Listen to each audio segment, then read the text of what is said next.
From deep in my soul.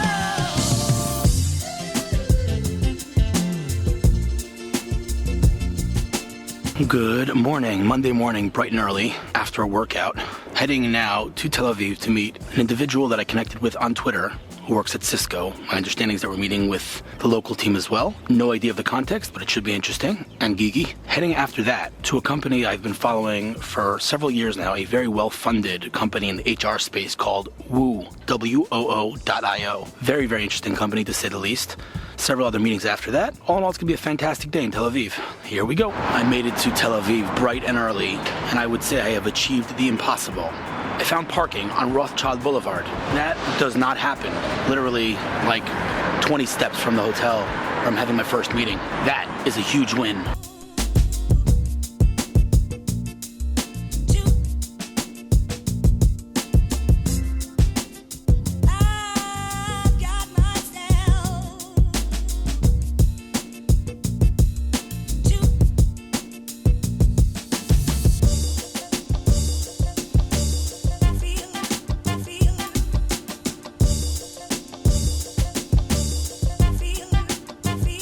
So we just had a nice Tel Aviv breakfast. How was that? It was delicious. I don't know what they brought you that was not French toast. No, it wasn't I don't French know what toast. that was, but okay. All right, so who are you?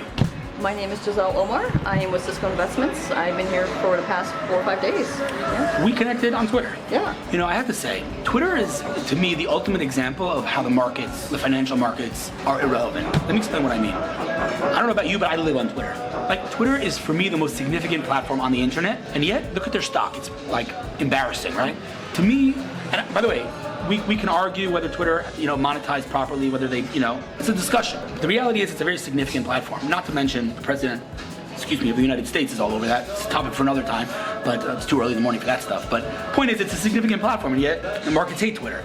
So, it's just general thought. Maybe I'll elaborate on that. I think about it quite often, actually. But anyway, we connected on Twitter, right? Right. How many years have we been connected? I feel like we've been following. I've been following you for a long time. I don't know. You've been following me. I was actually surprised. I was like, holy crap, you actually accepted my... What? Yeah. What do you mean? On the contrary, I'm surprised that you follow me. What do you thought? You're a hotshot. Okay, so you're with Cisco Investments. What in the heck is Cisco Investments? We actually are a strategic partnership for startups, and we're actually one of the more prolific corporate VCs. And we've been around since 1993. We have over 40 professionals globally in 25 countries. Unbelievable. So you're in Silicon Valley. Yes. You're based there. How's Israel? This is your second time here. Last time you came for a couple of days. Now you're here for a week. What are your thoughts? I love it here, and I can't wait to come again in January. This weather in November. December. Yeah. Well, actually, but the truth is, in Silicon Valley, it's also beautiful now, no? It's got a little chill. A little chill, yeah. But I like cold. I was just there. I love the weather there. But yeah, I hear what you're saying. This is like, it's like summer here, right? It's unbelievable. I can walk 5 minutes to go to the beach. Right. I actually, this morning, I worked out at like 4:45 in the morning. It was flipping freezing outside. Like, you cannot even imagine. But now it's perfect. It's unbelievable. Where were you born? I was born in Afghanistan. Born in Afghanistan. Here we are sitting in Tel Aviv. Right. Words you probably never thought you'd say. Never. Right? Okay, so you're born in Afghanistan. You moved to England, England for a couple years. and then to the States, and then back to Afghanistan. Yeah. I was there for 3 years, from 2010 to 2013. Unbelievable. The sharp contrast between Silicon Valley and I've never been in Afghanistan, obviously, but I can't even imagine. But okay, so then, and you've been at Cisco for how long? I've been with Cisco for the last 4 months within the Cisco Investments Group. And before that? I was with a company called Ignite. Ignite. Yeah, and they're a file sharing service. And Cloud computing stuff?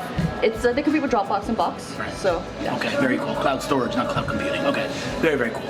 All right, so tell me about Cisco Investments. What's the strategy here? What are you doing in Israel? Talk to me. So we've been here, we've been actually investing. We have over a dozen startups. Wow. So we typically invest in Series B, Series C companies. We're really big in cybersecurity. Love it. Yeah. So the one company, because again, I'm a consumer guy. Like, Cisco is like way out of my league. But you did mention one of the companies you guys invested in that I know quite well, actually, and that's Stratascale. The founder and the VP marketing. I could perhaps try to explain what they do, but I'm going to not do that because I'm probably wrong. But they are a hot company. The founder sold his previous company to a certain company in Cupertino, a fruit company in Cupertino. They're a hot company. There's no question about it. So you guys, at least, based on that investment, you choose them well. So you guys go in, you said Series B, C? Series B, Series C, not to say we don't look at Series A, we are looking at earlier stage startups now. All right, and what's your role in the organization? I'm a marketing manager, so my goal is to increase awareness for Cisco investments and also work with our startups and increase their awareness externally and internally. So. Love it. And I feel like, correct me if I'm wrong, just from our conversation, I feel like you understand the importance of the value that Cisco needs to provide to entrepreneurs beyond writing checks. And if, we agree that if you can get that message out to the ecosystem that Cisco's here for you as an entrepreneur, that will be a win for everyone. Absolutely. It's definitely. Super duper cool. Amazing. And thank you for doing the interview. Twisted her arm and made her put a gun to her head.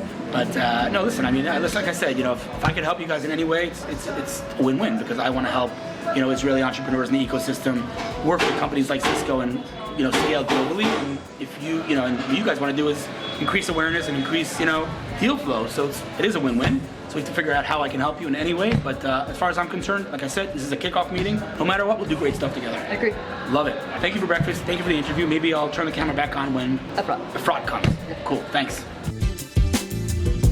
So I am in the headquarters of a company that I actually can't believe I've never been here before. So you should be ashamed of yourself. I'm just saying. I'm taking full responsibility for it. All right, so I have to say, I've been following this company for a long time. I'd say pretty much since day one. And the reason that is not because they're an Israeli company. I follow all Israeli companies. But actually, on a much deeper level, this company combines two of my major passions in life. And that is tech and HR, or helping people find jobs. Helping people find jobs. Super duper important. I do it because I love it. But this company, Woo.io. By the way, we're going to talk to you in a second. I'm going to shut up for 1 second. But I just want to tell you, whenever I say the word woo, right away they react. Woo? People don't know what to make of it. So I'm sure you spend all day WOO. But anyway, all right, let's talk about you. You know what is woo, right? No, what's woo? Woo, it's like woo wooing me. someone. Yeah. Okay, who are you? So I'm Liran, I'm the CEO and founder of Woo. Woo.io. Yeah. Okay. Woo.io. Tell me a little bit about this company. Let's just, before we talk about what you do, how big is it? How much money did you raise? How many people work here? Talk to me. Yeah, so we are 2.5 years old company, 2 founders, 50 people, group of 50 people. 50 people? Yeah. That's incredible, man. It takes a lot of people in order to build something meaningful. Incredible, 50 people? Yeah. Wow, that's incredible, okay. Most of the people here at that headquarters, but Right. we have a few people in the Silicon Valley working mainly with the customers. We raised a total fund of 11.4 million. We recently announced the Series A funding. Love it, super cool. And I think that the company now in a super interesting phase where you figure out your product market fit, meaning that you're working with high-end customers like Uber and Lyft and Quora and Really, those are your Amazon. customers? Yeah. Damn. Yeah, they're real good. Wow. And WeWork and all those customers, by the way, when I mention them, they not just are customers, they already made hires using our platform. Love that. All right, let's talk about the platform. What is it? So the platform is basically very simple. What we're trying to do is creating an efficient market when it comes to recruiting. Recruiting is where two sides trying to find each other, right? Talents always trying to find the right fit for them from company perspective and vice versa. The problem today is that the way this market work is based on chaotic way and on data-driven way where how people can find each other. For example, if I'm a talent and I'm trying to find a job for me, so I need to go to job boards, apply to many jobs. I don't know who is on the other side. It is a broken process. We can both agree. Totally broken and hasn't evolved basically in forever. Yeah. The tools have changed, but the concept of how to find top talent has not evolved. There are many companies trying to fix it, though. Right. Okay. And I tell you what we're doing different. So basically what we're trying to do is that we look at the market and say, if we can reduce the filtering in the market,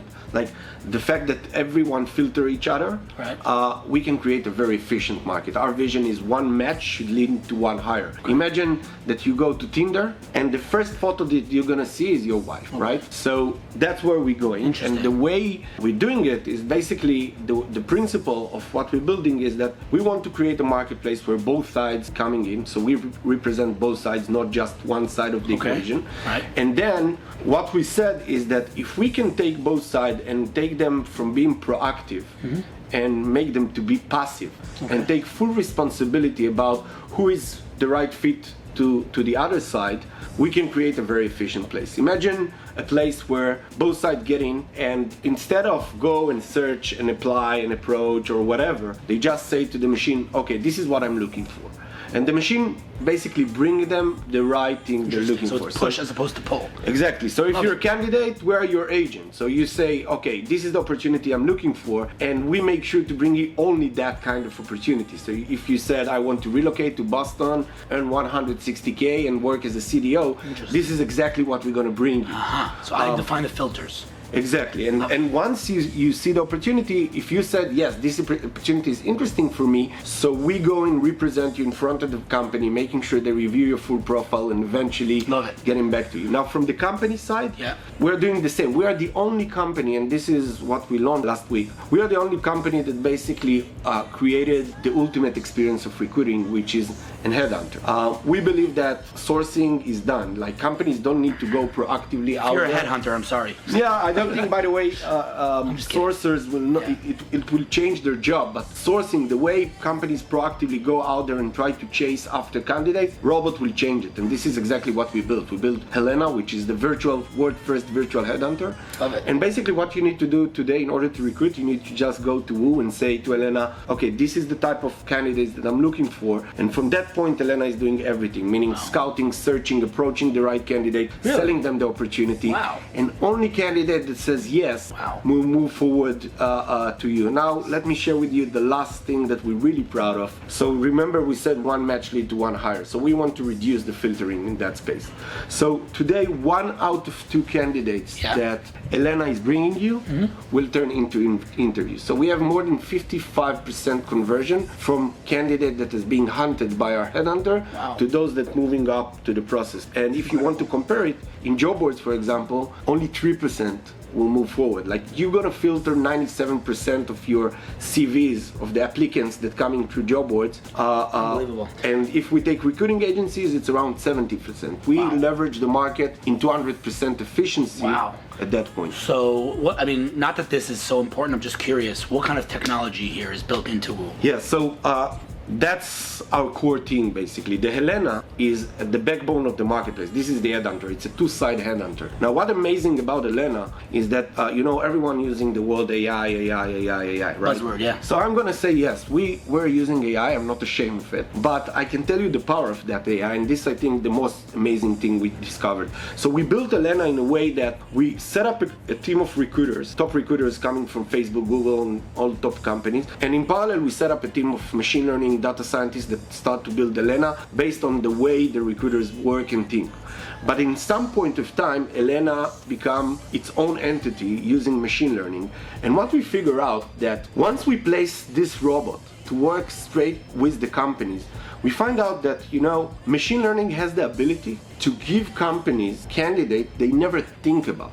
Because when recruiters go and think what I need to bring to my company, the bottom line, he need to bring someone that get things done, right? But the way for them to express it is by data points, like I need this Job years of descriptions, experience, yeah, exactly. right. But machine learning doesn't care about it. All they care is which candidate can get this job done. And we use, for example, technologies for e-commerce. For example, in e-commerce, when you go to Amazon and look at a product, so Amazon tell you, listen, the people that look at that product also view that product. So you use the same algorithm. Love that. And we find out that we offering candidates for companies that they would never ask for those candidates, and eventually those candidates got hired by the companies. I think this is the That's super duper Great. interesting. I'll tell you why I think that's interesting, and this is maybe adding to what you're saying. I heard secondhand, so I don't know if it's accurate. I never checked, but when Reddit beat Dig.com. I don't know if you remember Dig. Yeah. But when Reddit beat Dig, so they asked Kevin Rose, the founder of Dig, why'd you lose? Like, what was the biggest mistake that you made? And he said, I hired people for skills and not for talent. I hired people that could write a certain kind of code. When that code became obsolete, the people became obsolete. Right. What I should have done is hire people for talent. But talent is very subjective, and it's very hard to define talent. And job descriptions are so antiquated, they're ridiculous. But what you're saying is it's beyond that job description. There's things that you wouldn't even think about Right. that we bring to you, which is super awesome. I mean, that's a real problem. I Yeah, think. and I think take a postgraduate that is not under the radar of, let's say, Google or Facebook because Right. he's not with 10 years of experience. Right. But if he is a brilliant guy and he know how to get this job done, so we better have machines that 100%. know how to get him on the radar. Listen, I have my next meeting in 20 minutes across Tel Aviv, so I know I wanted to do a tour. We're gonna have to do it next time because it's a super Sure. duper cool office. We're gonna have to end this interview. What you're doing is amazing. Like I said, super duper passionate about it. I don't even have to say this on camera because you know it to be the case. Anything I can do to help you drive this mission home, because I think the world needs more woo. Words you so I never much. thought I'd say. The world needs more woo. Woo, more Love it. woo. All right, man. More Good woo luck, to the dude. Good people. luck. Thank Big you, mission. man. Big own it. Thank Good luck. you.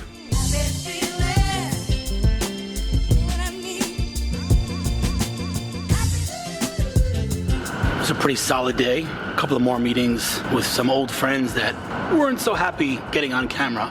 I'll try next time. All in all, fantastic day. See you tomorrow.